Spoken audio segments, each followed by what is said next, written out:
Hey everybody, how's it going? I don't know if I've ever spoken in front of this large of a live audience, so this is quite intimidating. Getting yelled at. Okay. Oh no. Oh God.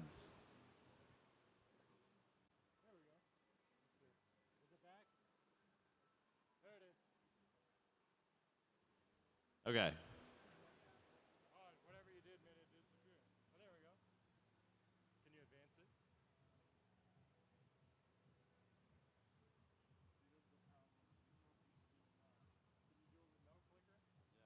I can stand back here.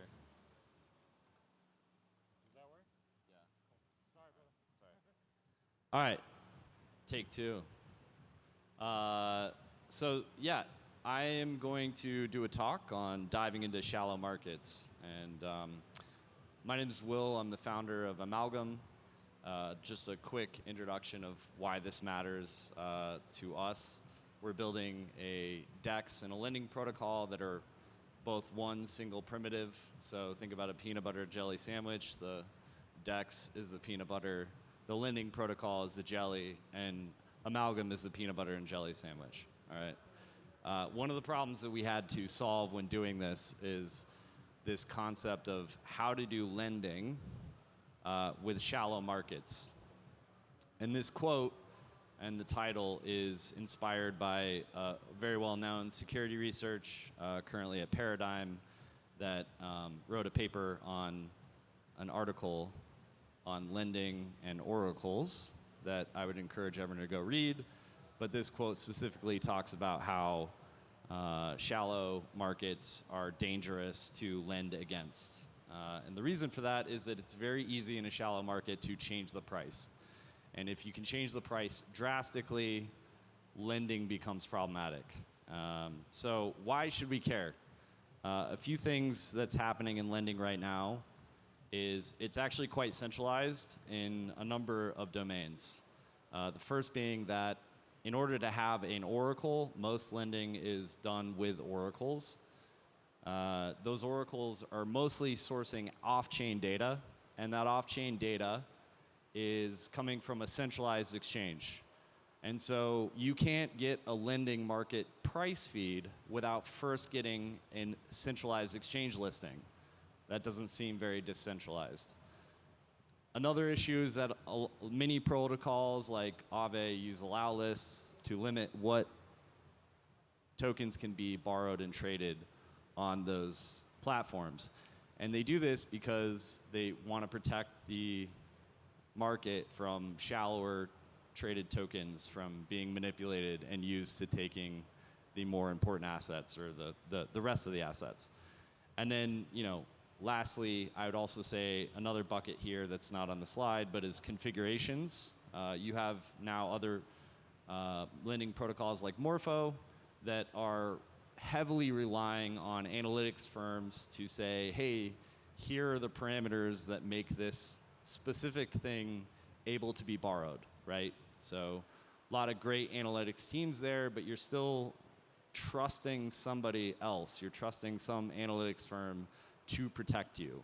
And so ideally, in this decentralized world, I'm very excited about trying to push the boundaries of what we can do on chain with less centralized controls and really being more decentralized.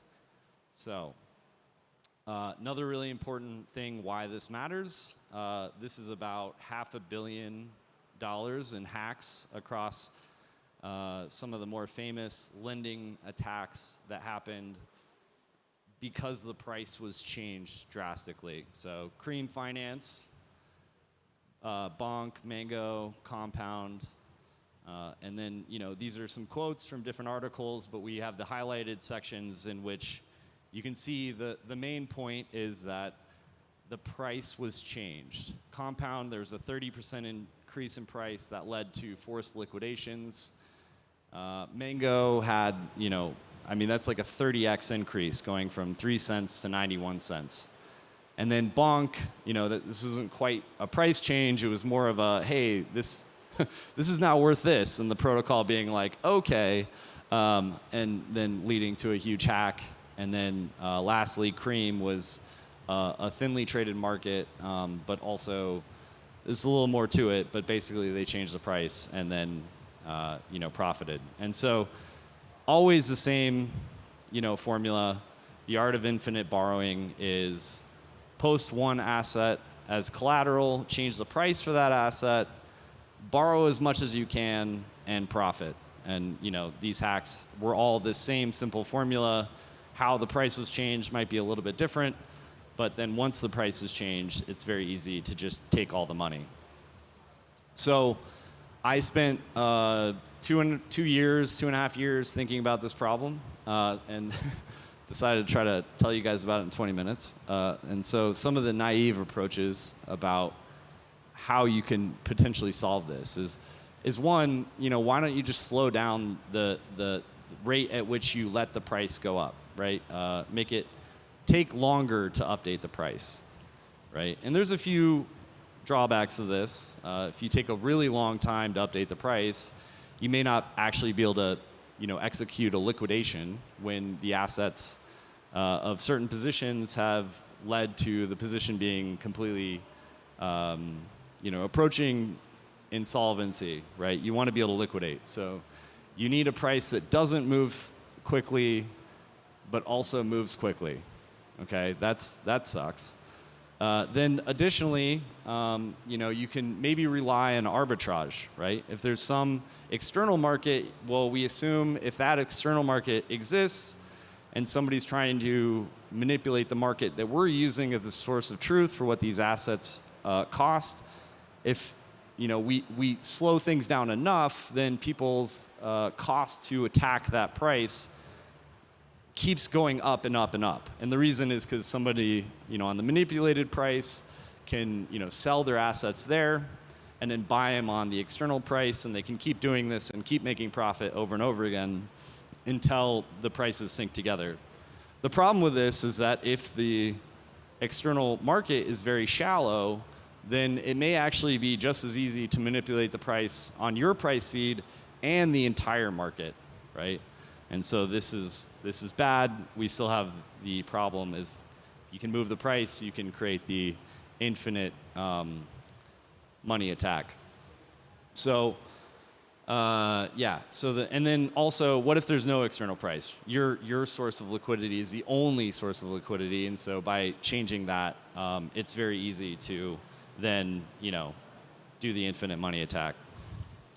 So what we came up with to solve this is, on one hand, we don't think about price as a single number. We think about it as a range. So we have some confidence that the price is in this range, and that's defined by a few different lengths, time-weighted average price mechanisms. So this is a well-known DeFi thing. Uniswap has a time-weighted average price, or TWAP, and you can use a few different of these at different lengths to create an interval that you think the price is within that interval, right?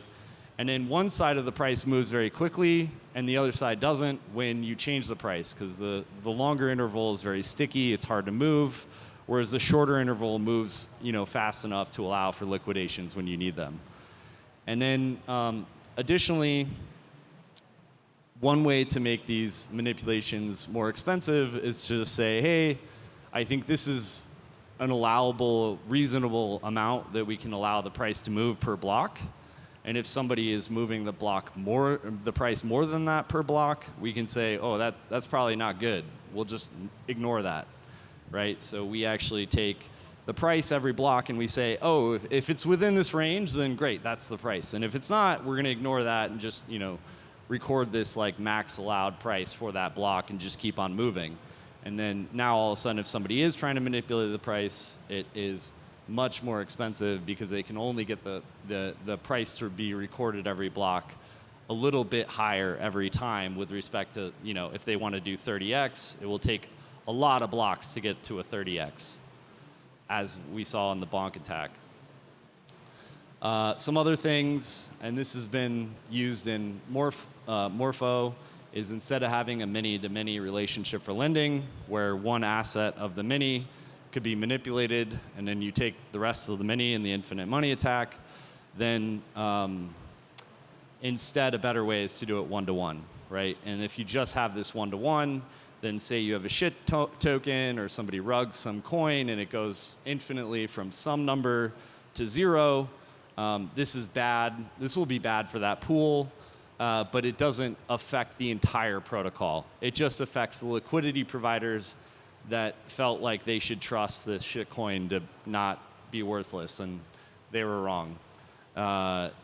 Additionally, another concept that we came up with is right now all swap fees are linear, and so they get bigger the bigger the swap. You take some percentage of the swap and you call it the fee. And so one interesting thing that you could do instead of having a linear fee is have a quadratic fee. And so what that means is on small swaps that don't have a huge impact on the price, you can charge a really minor fee, you know, because you actually want that volume. That's probably uninformed trading volume. That volume is not going to wreck your LPs. Now, when the trades get much bigger and they are wrecking your LPs, they're resulting in permanent loss. You know, everyone's talking about loss versus rebalancing, and everyone's wrecked, right? You could actually increase the fees for those swaps. And so we do this by looking at the effect of a swap to the price, and the bigger the effect of the swap to the price, the bigger the fee, but that growth is quadratic instead of linear. And so if you wanted to, like, you know, 4x the pool, you might pay a 40% fee, and then all of a sudden this infinite money attack gets much more expensive. So a few other things. These are all out of order, but we actually look at each position when we open it, and we say, how much slippage would get created if this was liquidated? And so why don't we just take that number, take that increase, and add it onto the debt. So maybe they wanted to borrow $1 million, but the slippage would be like 20%. So we're saying, oh, actually, you know what? You're borrowing $1.2 million before we calculate loan to value.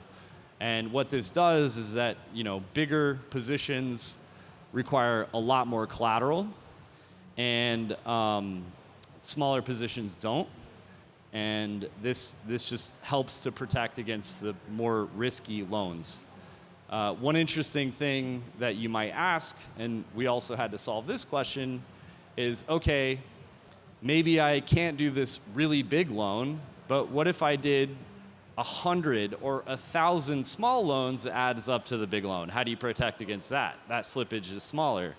So we also had to do a lot of research into that I won't get into, but it involved, you know, trees and figuring out how to do things that should take constant time and linear time, and it was a lot of brain damage, and we're really excited that we figured it out. But anyway, the last thing that I will say is that we're really excited about trying to push the boundaries and make a permissionless lending protocol that allows lending on any asset.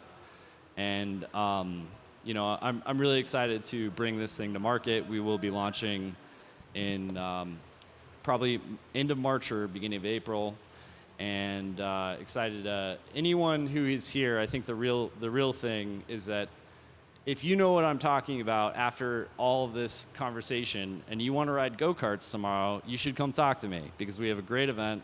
You should come, ride go-karts. It'll be a lot of fun. So feel free to ask me any questions about this after the talk.